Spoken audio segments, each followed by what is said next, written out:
Assalamualaikum warahmatullahi wabarakatuh. Halo, bagaimana kabarnya anak-anak? Berjumpa lagi dengan Bu Guru pada pertemuan kedua kita untuk di unit 4 keutuhan NKRI. Pada hari ini kita akan belajar tentang faktor-faktor yang memperkuat keutuhan Negara Kesatuan Republik Indonesia, kemudian menganalisis arti penting keutuhan NKRI. Sebelum kita ke faktor-faktor untuk menjaga keutuhan NKRI, kita lanjutkan tentang pengertian negara dan fungsi negara. Pada pertemuan yang lalu kita sudah membahas tentang bentuk pemerintahan Indonesia. Kali ini kita akan membahas fungsi negara Indonesia. Fungsi negara Indonesia itu ada 4. Selain fungsi legislatif, eksekutif, dan yudikatif, kita akan mempelajari fungsi yang pertama dulu, yaitu yang utama. Ada 4 fungsi, yaitu melindungi segenap bangsa Indonesia dan seluruh tumpah darah Indonesia, memajukan kesejahteraan seluruh rakyat Indonesia, mencerdaskan kehidupan seluruh rakyat Indonesia, dan aktif melaksanakan ketertiban dunia. Bu Guru, sepertinya saya pernah dengar fungsi-fungsi ini. Ya, fungsi-fungsi ini ada pada alinea keempat pembukaan Undang-Undang Dasar Negara Republik Indonesia. Pada alinea keempat itu dijabarkan ada 4 fungsi negara Indonesia. Kita bahas satu persatu dulu, dimulai dari melindungi segenap bangsa Indonesia. Negara berfungsi melindungi seluruh wilayah Indonesia dari berbagai macam ancaman, tantangan, hambatan, dan gangguan serta keutuhan wilayah negara Indonesia. Negara itu berfungsi untuk melindungi seluruh warga dan menjamin keamanan, ketertiban, dan ketentraman warga negaranya. Jadi negara itu tidak acuh terhadap masyarakatnya, tapi melindungi seluruh warga negara, baik di dalam negeri maupun di luar negeri. Jadi warga negara Indonesia akan merasa aman dari ancaman apapun. Fungsi yang kedua yaitu memajukan kesejahteraan seluruh rakyat Indonesia. Fungsi negara Indonesia ini ada pada pasal amandemen, yaitu pasal 33 dan 34. Untuk pasal yang 33 itu mengatur tentang perekonomian dan produksi serta sumber daya alam yang ada di Indonesia. Perekonomian disusun usaha bersama berdasarkan azas kekeluargaan dan cabang-cabang produksi yang penting bagi negara dan menguasai hajat hidup orang banyak dikuasai oleh negara, tidak boleh dikuasai oleh perorangan dan digunakan secara individu. Bumi dan air dan kekayaan alam yang terkandung di dalamnya dikuasai oleh negara dan dipergunakan untuk sebesar-besarnya kemakmuran rakyat. Itu adalah bunyi dari pasal 33. Sedangkan pasal 34 mengatur tentang fakir miskin dan anak terlantar. Fakir miskin dan anak-anak terlantar dipelihara oleh negara. Negara mengembangkan sistem jaminan sosial bagi seluruh rakyat dan memberdayakan masyarakat yang lemah dan tidak mampu sesuai dengan martabat kemanusiaan. Dan yang ketiga, negara bertanggung jawab atas penyediaan fasilitas pelayanan kesehatan dan fasilitas pelayanan umum yang layak. Jadi warga yang tidak mampu juga berhak untuk mendapatkan fasilitas kesehatan dan fasilitas pelayanan umum lainnya.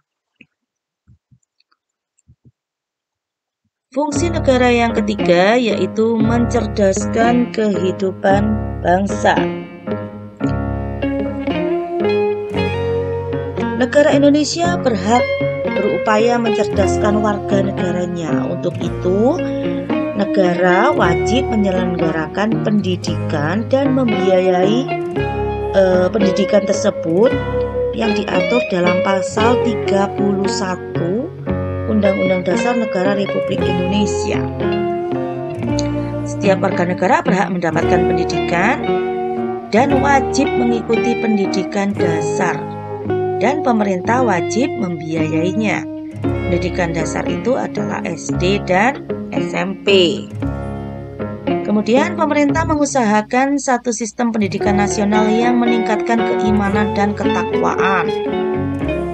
Dan negara memprioritaskan anggaran pendidikan sekurang-kurangnya 20% dari anggaran pendapatan dan belanja negara serta anggaran pendapatan dan belanja daerah. Pemerintah memajukan ilmu pengetahuan dan teknologi dengan menjunjung tinggi nilai-nilai agama dan persatuan bangsa. Jadi, seluruh warga Indonesia berhak mendapatkan pendidikan yang layak. Dan fungsi negara yang terakhir yaitu aktif melaksanakan ketertiban dunia. Negara Indonesia turut serta mewujudkan kehidupan dunia yang adil, damai, dan sejahtera. Oleh karena itu, Indonesia menjadi anggota aktif dalam beberapa organisasi regional maupun internasional, misalnya PBB, ASEAN, dan OPEC. Banyak sekali organisasi yang diikuti oleh Indonesia. Di samping itu, Indonesia juga menyelenggarakan hubungan dengan negara-negara lain. Hubungan yang dilakukan biasanya disebut dengan hubungan diplomatik. Hubungan antar negara tersebut dalam bidang politik, ekonomi, budaya, dan pertahanan. Kemudian, setelah kita mengetahui fungsi-fungsi dari negara, kita lanjutkan ke faktor-faktor yang memperkuat keutuhan NKRI. Ada 3 faktor yang memperkuat keutuhan NKRI, antara lain Sumpah Pemuda, Pancasila, dan Bhinneka Tunggal Ika. Kita bahas satu persatu lagi, mulai dari Sumpah Pemuda. Apa kalian masih ingat tentang pembelajaran awal kita dulu yang semester 1 ya? Pada waktu itu kita mengenal tentang makna Sumpah Pemuda. Bu Guru ingatkan kembali ya, Sumpah Pemuda itu lahir setelah adanya perpecahan di antara rakyat Indonesia. Pada waktu itu rakyat Indonesia berjuang mementingkan daerahnya saja, sehingga kaum penjajah itu sangat mudah menghancurkan perjuangan rakyat Indonesia.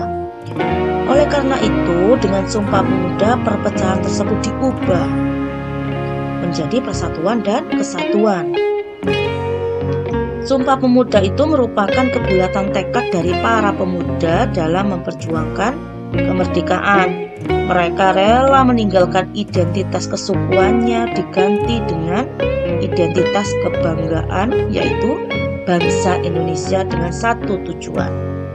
Tujuannya apa? Supaya Indonesia merdeka.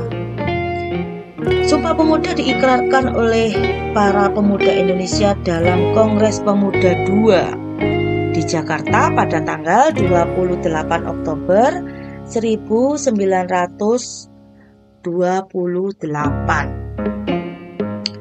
Coba perhatikan isi rumusan Sumpah Pemuda berikut. Kami putra dan putri Indonesia mengaku bertumpah darah yang satu, yaitu tanah air Indonesia. Kami putra dan putri Indonesia mengaku berbangsa satu, yaitu bangsa Indonesia. Kami putra dan putri Indonesia menjunjung bahasa persatuan, yaitu bahasa Indonesia. Dalam isi rumusan Sumpah Pemuda tersebut terkandung nilai utama, yaitu nilai satu nusa atau satu tanah air, satu bangsa, dan satu bahasa, yaitu Indonesia. Indonesia. Nah, nilai inilah yang dapat memperkokoh keutuhan NKRI. Faktor memperkuat keutuhan NKRI yang kedua yaitu Pancasila. Pancasila adalah pandangan hidup bangsa Indonesia. Pancasila mengandung berbagai macam nilai yang menjadi pedoman bangsa Indonesia. Nilai-nilai Pancasila digali dari akar budaya bangsa Indonesia sehingga Pancasila merupakan jaminan kepribadian bangsa Indonesia.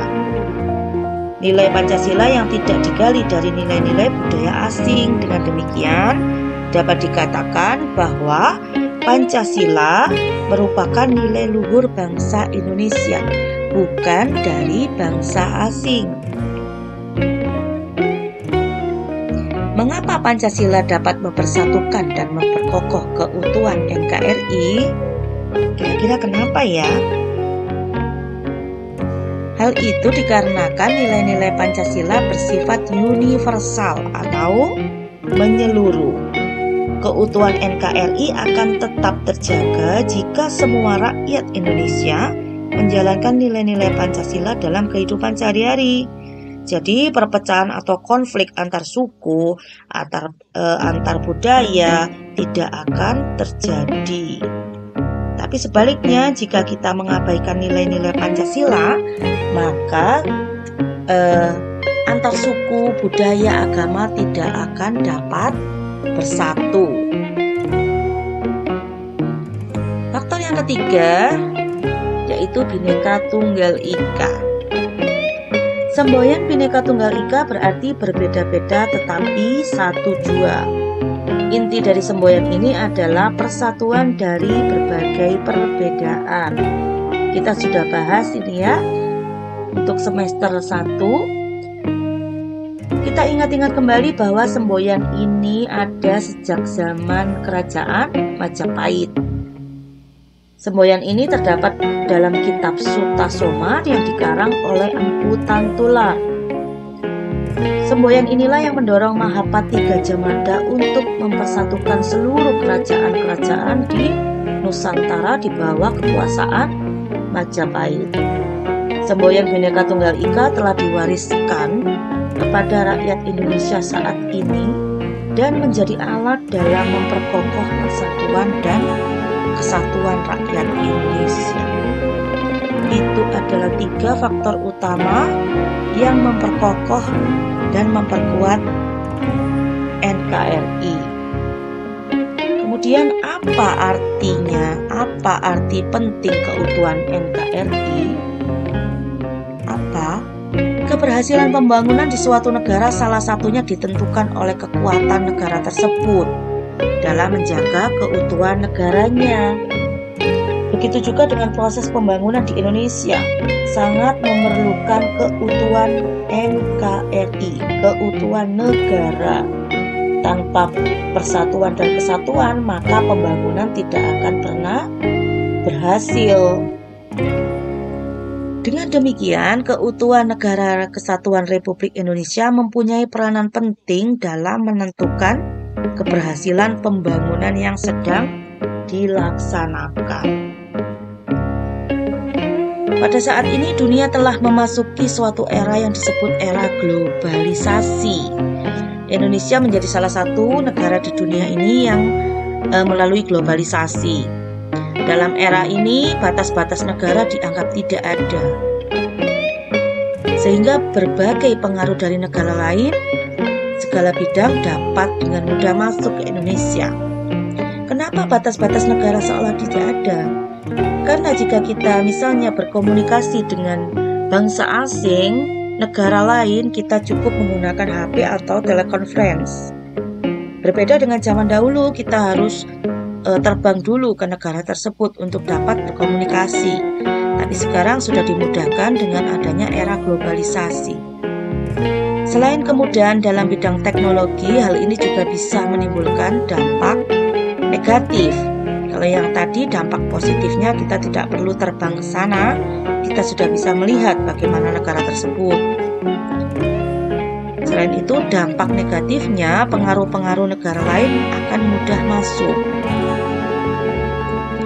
Akan tetapi kita harus mencegah dampak negatif tersebut. Salah satunya dengan menangkal pengaruh globalisasi dengan memperkokoh keutuhan negara. Artinya, kita harus bersatu untuk menangkal dan mencegah seluruh dampak negatif globalisasi. Dampak-dampak yang tidak sesuai dengan nilai-nilai Pancasila. Kita harus bersatu dengan menjadikan Pancasila sebagai alat untuk menangkal dampak negatif tersebut. Jika kita tercerai-berai, kita akan sulit menangkal dampak negatif tersebut. Misalnya, untuk pergaulan bebas.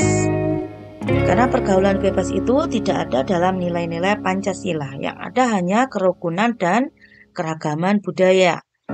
Kalau pergaulan bebas, kita harus membuang jauh-jauh karena tidak sesuai dengan nilai luhur Pancasila. Itu adalah beberapa faktor yang mempengaruhi persatuan dan kekokohan NKRI. Baik anak-anak, materi hari ini cukup.